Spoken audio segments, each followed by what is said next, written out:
This is Parenthood and Raising Children by Clara Celeste Macias, California Baptist University. I'm going to begin my presentation with this quote.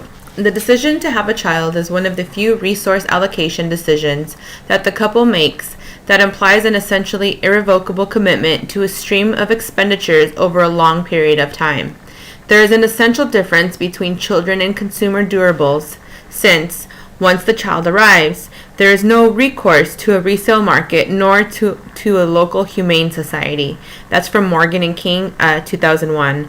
And the reason that I chose this quote was because, obviously, once we have a child, you can't return to sender.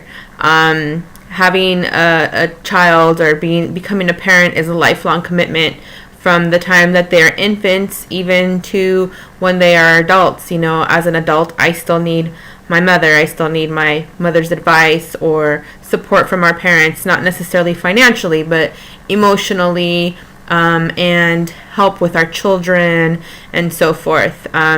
So it's a lifelong commitment, and it's not something to be taken lightly. And as the quote mentions, there's no going back. So these are just a few pictures of my family. The bottom left corner is my husband and I.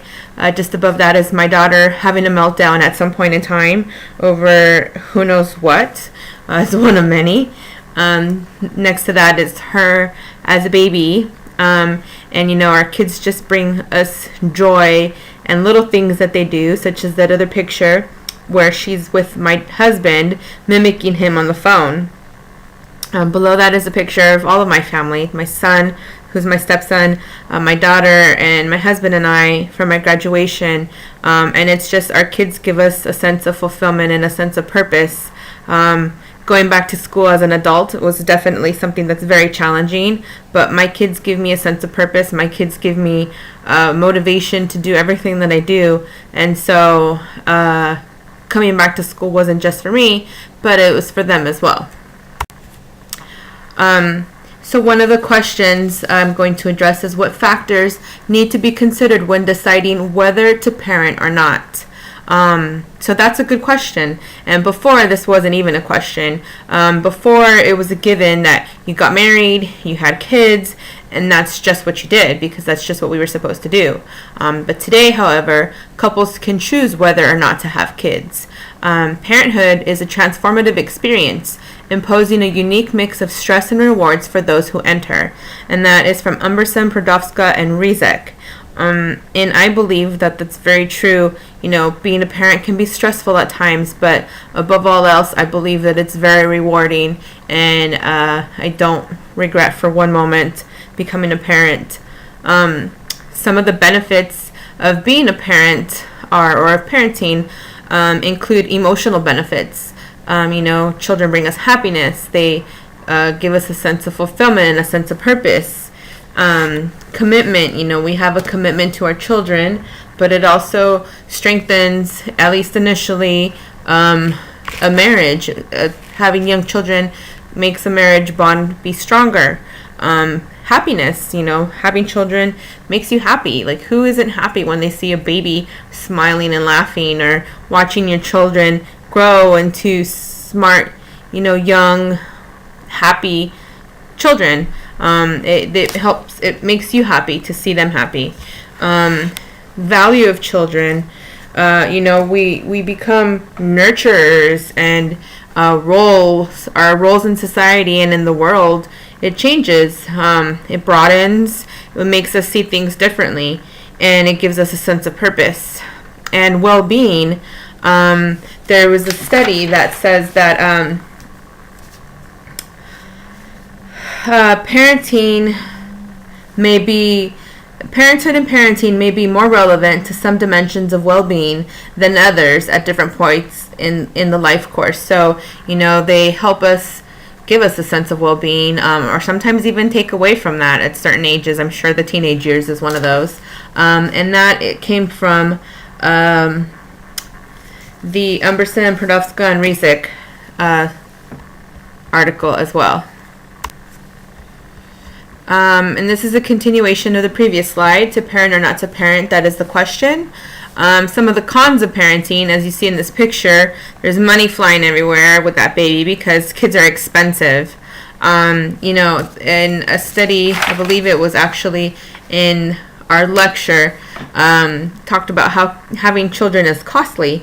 A 2013 study or survey concluded that the cost of raising a child through the age of 18, not including college, is about $245,000. For a working class or low income family, that's a lot of money. So kids are very expensive. There's a lot of sacrifices that need to be made as parents. We're not able to spend that alone time that we used to have, as a couple. Maybe we don't get the nice car that we want because we drive something more family friendly instead. We have less free time. It's stressful, with all these different schedules and homework and baths and dinner, and most times, more often than not, parents also work, and so it's an added level of stress to the relationship and to the family life and as a person as well. There's less time to tend to the relationship, as I mentioned before, and it can cause marital strain. And one of the quotes that I chose from one of the articles that I read is, parents of minor children report higher levels of distress than do parents of adult children or childless individuals in national surveys. And I'm sure you can imagine why. Having young children, there's just so much that goes on in raising them. Changing trends. So another question that was asked is, how have the trends in parenthood changed? And these are just some examples. In the upper left corner, we see different versions of families. It's not just the nuclear family anymore, where there's a man and a woman and their children. Now we see same-sex marriages or same-sex couples adopting children or having children of their own through some type of surrogate or fertility treatments. Now we see two moms or two dads or single fathers and single mothers that also are raising their family. We see more and more people waiting until they have completed their education and careers, and then deciding to marry and have children. Or even people as adults as myself going back to school and taking that time away, I guess, from the family. There's also teen parents, this young girl in the middle, lots of grandparents raising their grandchildren. And there's also a lot of couples that decide not to have children. There are more and more childless couples now than there were before. Parenting in the 21st century has some advantages. Fertility, most families nowadays have 2 kids, and that's about what it's been. That's an average in the United States and in some other countries. But in addition to that, there's lots of fertility treatments available for people that previously were barren or unable to have children, can now go through these treatments to hopefully be able to conceive or at least have a child. There's more information readily available to parents. With the internet, there's just information everywhere, and we can find out how to be a better parent or read about different things that can help us to become better parents. Economic stability, parents are more educated now, which results in better employment opportunities and better income, which helps to support families. Technology, along with information readily available, there's so much more technology that helps as well. Better communication, we can FaceTime with our kids, or kids could FaceTime with the parents while they're away. We just are able to communicate at the click of a button. And I threw in the pronatalist and the antinatalist attitudes because, some people say we are pronatalist because we want families to have kids, but at the same time, the antinatalist attitude, because in our society, although we want people to have children, we don't have very family-friendly policies, especially in the workplace. We're not accommodating to people when they have sick children, or, we don't have generous family leave times as they do in other countries. Some of the challenges for parenting in the 21st century, as you can see in this picture, we have kids and we have to work. So it's a challenge to find a balance between our work life and family. Many mothers and fathers, we have both parents working outside of the home, such as the case in my family. And, our kids are at school all day, and then they have to go to daycare, and it's just hard to find a balance to be able to have that time, the quality time as a parent, as a family, as a couple even, having to have the work outside of the home, whereas before, most of the times mothers were in the home and fathers were the ones who, so to speak, brought home the bacon. Technology also becomes a challenge in that, people are so connected, we become disconnected. And that's at the level of the parents, on social media, or the kids in front of the TV or with their phones as well. So while technology could be an asset and an advantage, it can also be a challenge. And too much information, just like having information and the ease of information is a great tool, it can also be a hindrance because there's just so much information out there.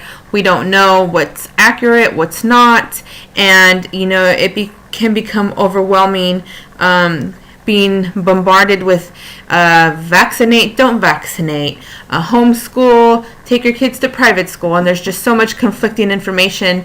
It can become overwhelming for parents.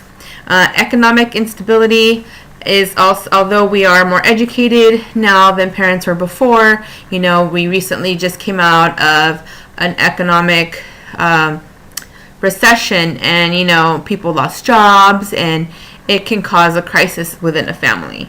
And changing societal values, I feel like this is something that wasn't in my articles that I read, but it's something that I feel, as a society, we are not as God-fearing or spiritual as people before used to be.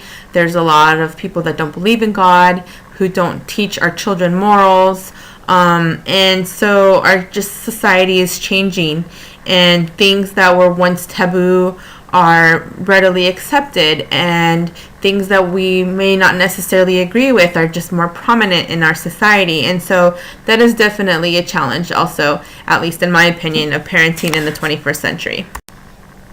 And that will conclude my presentation, and these are the references that I used for my presentation. Thank you.